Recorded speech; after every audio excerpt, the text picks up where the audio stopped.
Imagine saving the entire world, only to discover that the very machine keeping you alive is slowly killing you. With just weeks left to live, Tony Stark watches a mysterious man appear out of nowhere, wielding technology that shouldn't even exist. But this isn't just another villain looking for revenge. He's here to destroy the Stark legacy forever. As Tony fights to save his life, enemies begin closing in from every direction, forcing Iron Man into the biggest battle of his career. The world already knows one unbelievable truth. Tony Stark is Iron Man. Instead of hiding behind a mask, he's embraced the spotlight, becoming the face of a new era where technology and heroism go hand in hand. To millions, he's a legend. But behind the confidence and endless jokes, a deadly countdown has already begun. Far away in Russia, an aging physicist watches Tony's public announcement with silent rage. His name is Anton Vanko, and years ago he helped develop the revolutionary arc reactor alongside Howard Stark. Now, lying on his deathbed, Anton tells his son Ivan that the Stark family stole the future that should have belonged to them. He leaves behind only one inheritance: his knowledge and the original reactor designs. After his father's death, Ivan dedicates himself to one goal: destroying the Stark legacy. Months later, Tony opens the spectacular Stark Expo, celebrating innovation and the future. In front of thousands of cheering fans, he promises that the next generation of inventors will change the world. But once the applause fades, Tony secretly checks the device keeping him alive. The arc reactor embedded in his chest is poisoning his bloodstream, and the toxic levels continue to rise. Every day, the machine that saves his life also brings him closer to death. His problems quickly become public when the US government summons him before a Senate committee. Officials demand that he surrender the Iron Man armor to the military, insisting no individual should possess that much power. Tony refuses without hesitation. To him, the armor isn't just equipment, it's an extension of himself. The hearing becomes even more intense when Justin Hammer, the ambitious head of Hammer Industries, claims other nations are close to building their own Iron Man technology. Tony immediately exposes the bluff by hacking into the committee's presentation, replacing their carefully prepared footage with videos of disastrous failures from around the world. Prototype suits collapse, robotic soldiers malfunction, and Hammer's own projects look embarrassingly unfinished. With his trademark confidence, Tony declares that no one is even close to matching his technology before leaving the hearing on his own terms, while Tony continues projecting confidence. Ivan Vanko has already completed something extraordinary. Using his father's blueprints, he builds his own arc reactor and equips himself with a terrifying pair of electrified energy whips capable of slicing through steel. His revenge is no longer a dream, it's ready to begin. Back in Malibu, Tony searches desperately for a solution to his illness. Every test ends with the same answer: palladium is the only element capable of powering the arc reactor, but it's also the very substance poisoning his body. Jarvis confirms there is no known replacement on Earth. Tony realizes he's trapped. Remove the reactor and he'll die immediately. Keep using it, and the poison will eventually kill him anyway. Rather than revealing the truth, Tony hides everything from Pepper Potts. Instead, he shocks her by naming her the new CEO of Stark Industries, insisting she's the only person he completely trusts. At the same time, he hires a new assistant named Natalie Rushman, completely unaware that she's secretly working undercover for S.H.I.E.L.D. Soon afterward, Tony travels to Monaco for the famous Grand Prix. With his mortality weighing heavily on his mind, he makes another reckless decision. Without warning anyone, he climbs into a Formula One car and joins the race himself. The celebration instantly turns into chaos. Ivan calmly walks onto the track wearing his homemade reactor harness. Activating his glowing whips, he slices a speeding race car clean in half. Within seconds, panic erupts across the circuit as spectators flee in every direction. Tony barely escapes his destroyed car alive. With no armor to protect him, he's forced to dodge Ivan's relentless attacks while Happy Hogan and Pepper desperately race across the track carrying the portable Iron Man suitcase armor. Just as Ivan prepares to finish him, Pepper slides the suitcase toward Tony. In seconds, the compact armor unfolds around him, transforming him into Iron Man before thousands of stunned spectators. The battle is unlike anything Tony has faced before.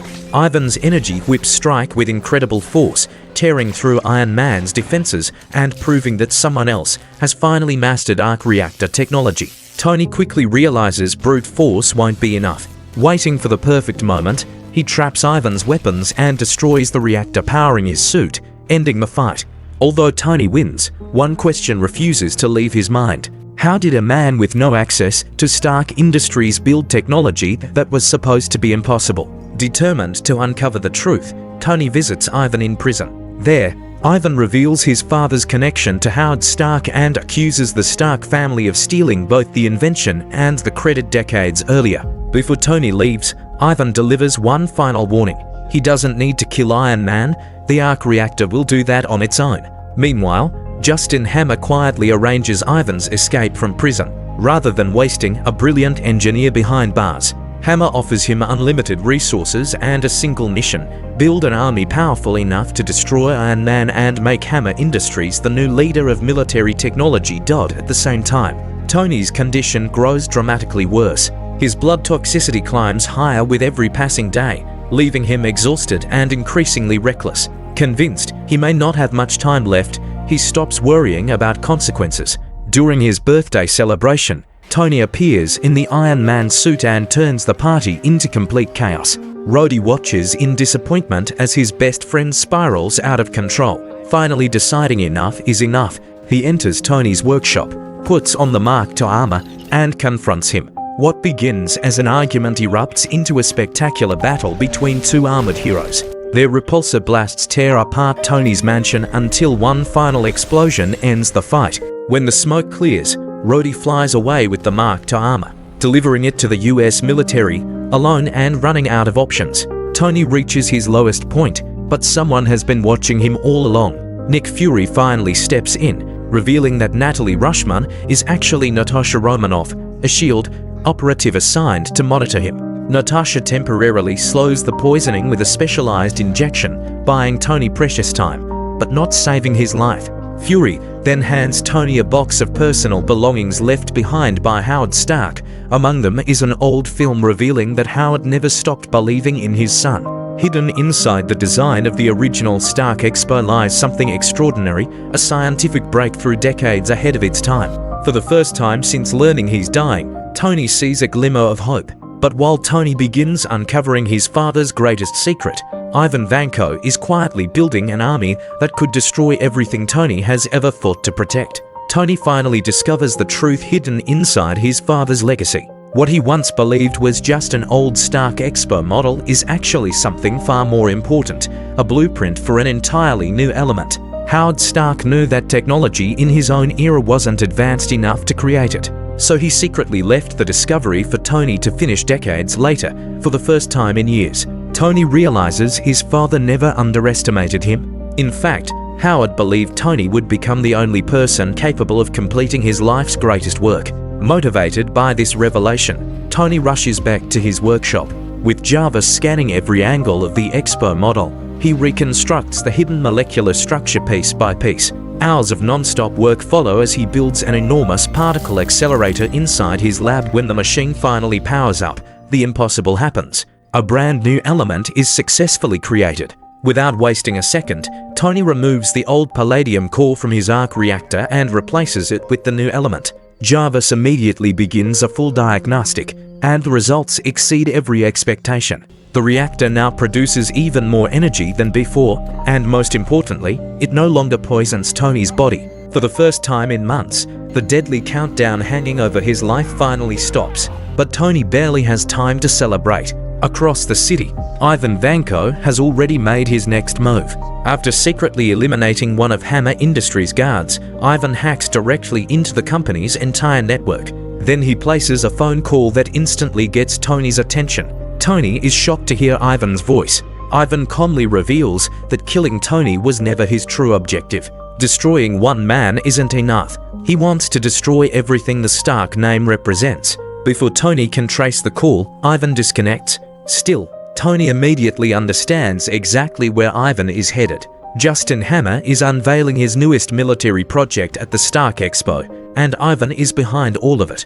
Ignoring Jarvis' advice to complete the reactor's final safety tests, Tony suits up and blasts toward New York. Meanwhile, the Stark Expo is packed with thousands of spectators. Justin Hammer proudly steps onto the stage, presenting his newest military achievement, an entire army of autonomous combat drones designed to replace human soldiers. Then he unveils his biggest attraction, the upgraded Mark II armor, now piloted by James Rhodes as War Machine. The audience erupts in applause. Everything appears to be going perfectly, until Iron Man suddenly crashes into the event. Rhodes assumes Tony is trying to ruin Hammer's presentation, but Tony urgently warns him that the drones aren't under Hammer's control anymore. Unfortunately, he's already too late. From a remote location, Ivan activates his master program. Within seconds, every Hammer drone receives new commands. Even War Machine's armor is completely hijacked. Rhodes desperately struggles to regain control, but his own weapons suddenly lock onto Tony. Realizing innocent civilians are in danger, Tony flies away from the expo, hoping to lure every drone after him. The strategy works. Dozens of combat drones launch into the sky and begin chasing Iron Man across the city. Explosions erupt everywhere as the drones blast through buildings, highways, and rooftops while Tony barely manages to stay ahead of them. Back inside the expo, chaos spreads.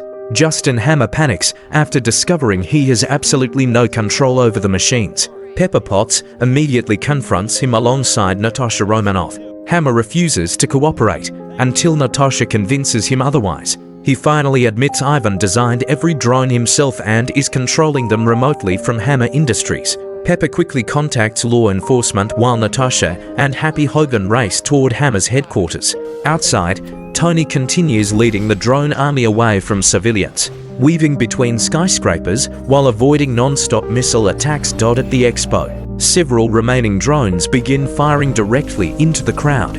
Families scatter in every direction. Children scream. People desperately search for cover. One young boy wearing an Iron Man mask freezes in place as a drone points its weapon directly at him. Just before it fires, Iron Man crashes down between them. Tony shields the child from the blast before launching back into the sky and pulling the drones away once again. He eventually leads several drones into a parking structure where chain reactions destroy multiple enemies at once. But Ivan simply redirects the remaining army back toward the expo. Meanwhile, Natasha storms into Hammer Industries. She effortlessly defeats every security guard standing in her way, using speed and precision to clear the entire facility. Unfortunately, by the time she reaches Ivan's laboratory, he's already gone. Back outside, Tony continues battling overwhelming numbers while War Machine, still under Ivan's control, relentlessly attacks him. Rhodes eventually catches Tony midair and slams him into the ground before preparing another devastating attack. Just in time, Natasha successfully overrides Hammer's control system. Rhodes suddenly regains command of his own armor. He immediately contacts Tony, apologizing for everything. Tony brushes it off. There isn't time for blame. The two armored heroes now stand shoulder to shoulder against an army of drones closing in from every direction. An explosive battle erupts. Repulsor blasts light up the night while drones explode across the expo grounds. Despite fighting together, the enemies just keep coming. Realizing they're running out of options, Tony activates one of his experimental weapons. A powerful laser slices through an entire formation of drones in one sweeping attack, instantly destroying them. Rhodes stares in disbelief. Tony jokes that the weapon only works once. For a brief moment, it looks like the battle is finally over. Then Natasha radios in with terrible news. One final signal is approaching, and it's far stronger than anything they've faced so far. Seconds later, Ivan Vanko arrives wearing an entirely new armored suit. This version is larger, stronger, and specifically built to destroy Iron Man. War Machine immediately fires Hammer's so-called ex-wife missile. The missile lands perfectly and accomplishes absolutely nothing. Tony can't help laughing. Exactly the kind of result he'd expect from Justin Hammer. Ivan charges forward. His electrified whips tear through the battlefield, trapping both Iron Man and War Machine at the same time. Even together, neither hero can overpower him. As Ivan begins crushing both suits with tremendous force, Tony quickly comes up with one final strategy. He tells Rhodes to fire directly at him. Without hesitation, both heroes unleash their repulsor blasts simultaneously. The two energy beams collide between them, creating an enormous shockwave. The resulting explosion tears through Ivan's armor, completely destroying it. Ivan crashed to the ground, defeated. As his life comes to an end, he smiles at Tony and quietly says, "You lose." Tony looks confused until every destroyed drone suddenly begins flashing red. Ivan had secretly armed every machine with self-destruct explosives. Rhodes immediately realizes what's happening. They have only seconds to escape. Then Tony remembers Pepper is still inside the expo. Without thinking twice, he rockets back toward the building. He reaches Pepper just as one damaged drone begins its final countdown. Tony grabs her and flies into the air. A split second later, the entire Stark Expo erupts into a massive chain of explosions that lights up the night sky. From a nearby rooftop, Tony and Pepper watch the destruction safely from a distance. After everything they've survived, Pepper admits she's exhausted. Being CEO means nothing if she's constantly wondering whether Tony will come home alive. Tony smiles. He tells her she's done enough. He's taking Stark Industries back because some responsibilities belong to him alone. Then he sincerely thanks her for standing beside him through everything. Instead of answering, Pepper kisses him. Nearby, Rhodes watches with a grin before joking that he's keeping the War Machine armor. Tony pretends to argue, but secretly doesn't mind at all. Later, inside S.H.I.E.L.D., Nick Fury reviews Tony's performance. He admits Iron Man is exactly the kind of hero the Avengers Initiative needs. Tony Stark, however, still has a lot to learn. He's reckless, impulsive, arrogant, and far too willing to sacrifice himself. Tony simply smiles. This time, he agrees. Fury decides to keep him involved as a consultant while observing his progress. Tony accepts the offer, but first requests one thing. He wants both himself and James Rhodes officially recognized for saving countless lives. Not long afterward, the two heroes receive medals honoring their bravery during the Stark Expo attack. The battle may be over, but for Tony Stark, this victory is only the beginning of a much bigger future.